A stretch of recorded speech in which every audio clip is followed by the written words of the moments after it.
नमस्कार। जैसा कि हमने अपने पिछले वीडियो में आपसे वादा किया था कि हम नीम करोली बाबा के चमत्कारों से आपको परिचित कराएंगे, तो आइए बताते हैं।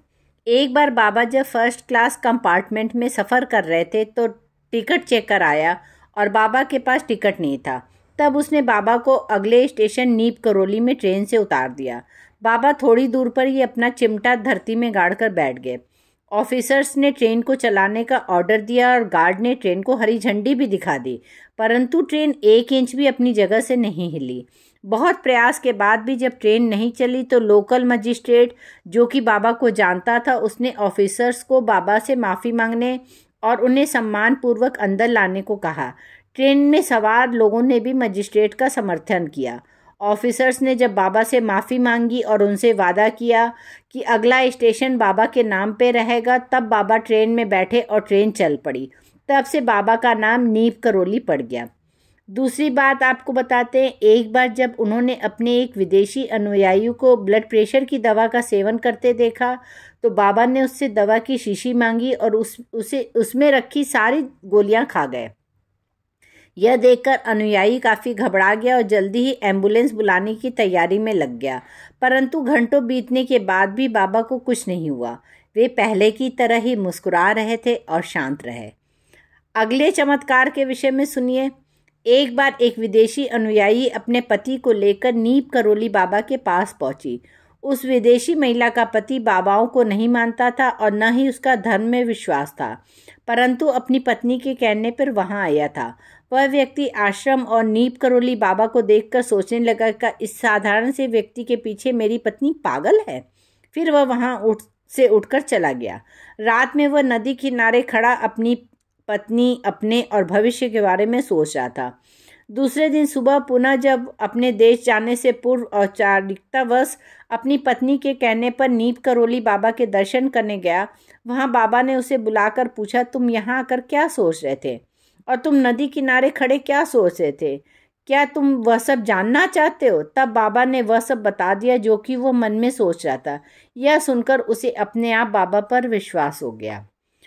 एक बार रिचर्ड एल्पर्ट ने 1989 में नीम करोली बाबा के चमत्कारों पर मिरेकल ऑफ लव नामक किताब लिखी।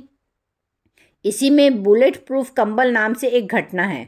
बाबा हमेशा ही कंबल ओढ़ते थे। आज भी लोग जब उनके मंदिर जाते हैं तो उन्हें कंबल भेंट करते हैं। इसी कंबल की कहानी है। बाबा के कई भक्त थे, उनमें एक बुजुर्ग दंपत्ति थे जो फतेहगढ़ में रहते थे। यह घटना 1943 की है। एक दिन अचानक बाबा उनके घर पहुंचे और कहने लगे कि वो रात में वहीं रुकेंगे। दोनों दंपत्ति को खुशी तो बहुत हुई, लेकिन उन्हें इस बात का दुख था कि घर में महाराज जी की सेवा करने के लिए कुछ भी नहीं। हालांकि जो भी था उन्होंने बाबा के समक्ष प्रस्तुत किया। बाबा वह खाकर एक चारपाई पर लेट गए और कंबल ओढ़कर सो गए। दोनों दंपत्ति भी सो गए, लेकिन क्या नींद आती। महाराज जी कंबल ओढ़कर रात भर कराते रहे। ऐसे में उन्हें नींद कहाँ आती। वे वहीं बैठे रहे उनकी चारपाई के पास। पता नहीं महाराज को क्या हो गया, जैसे कोई उन्हें मार रहा हो। जैसे तैसे सुबह हुई। सुबह बाबा उठे और चादर को लपेटकर बुजुर्ग दंपत्ति को देते हुए कहा, इसे गंगा में प्रवाहित कर देना। इसे खोलकर देखना नहीं तो फंस जाओगे। दोनों ने बाबा की आज्ञा का पालन किया। जाते हुए बाबा ने कहा कि चिंता मत करना, महीने भर में आपका बेटा लौट आएगा। जब वह चादर लेकर नदी की ओर जा रहे थे तो उन्होंने महसूस किया कि इसमें लोहे का सामान रखा है और जो कि बहुत ही भारी है, लेकिन बाबा ने तो खाली चादर ही है हमारे सामने हमें दी थी। फिर क्या, वो तो बाबा की आज्ञा का पालन करना चाहते थे। उन्होंने वह चादर वैसे ही नदी में प्रवाहित कर दी। लगभग 1 माह बाद दंपत्ति का इकलौता बेटा वर्मा फ्रंट से लौट आया।